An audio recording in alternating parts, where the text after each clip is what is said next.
এখন আমি চলতেছি, আবার কিছুদিন পরে দুর্বল হয়ে যাব, আবার মাটির ঘরে চলে যাব, আমাকে এই দুনিয়ার মানুষ নাম নেবে না, আমি কিভাবে অহংকার করব? এই কথাটাই আল্লামা শেখ সাদী রহমাতুল্লাহ আলাইহি তার ভাষায় এভাবে বলেছেন, নশায়াত বনিয়া দমে খাকে জাত কেদর সর কোনদ কিব্র ওতন দিওবাত তুরাবা চুনিতে জিয়া সরকশি না পিন্দা রমাজ খা কিয়া জাতশি। বনি আদমের সন্তান, তার কখনোই উচিত নয় সে অহংকার করবে, সে আল্লাহর চাদর ধরে টানাটানি করবে। কেন কেন কেন? কারণ বনি আদম তাকে তো বানানো হয়েছে মাটির মাধ্যমে, মাটি দিয়ে। তাই তো তিনি বলেন, তুরাবা চুনিতে জিয়া সরকশি না পিন্দা রমাজ খা কিয়া জাতশি।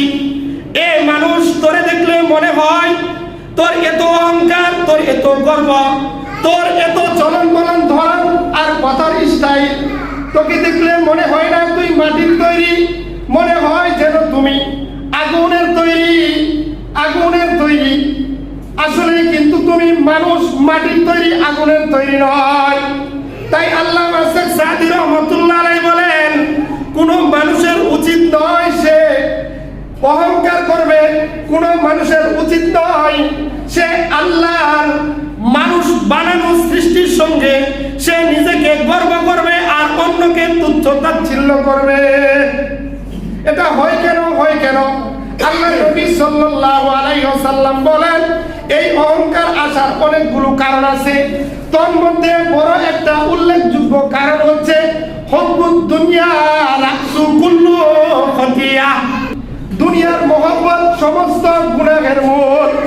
যখন কোনো মানুষের ভিতরে দুনিয়ার ভালোবাসা ঢুকে, দুনিয়ার মহব্বত ঢুকে, দুনিয়াকে বড় মনে করতে থাকে, মনে করে এটাই আমার জায়গা, এখানে আমি থাকবো, এটাই আমার বাসস্থান, তখনই সে অহংকারী হয়, তখনই সে দুনিয়াকে ভালোবাসে, অন্য সমস্ত গুনাহ করতে সে দ্বিধাবোধ করে না।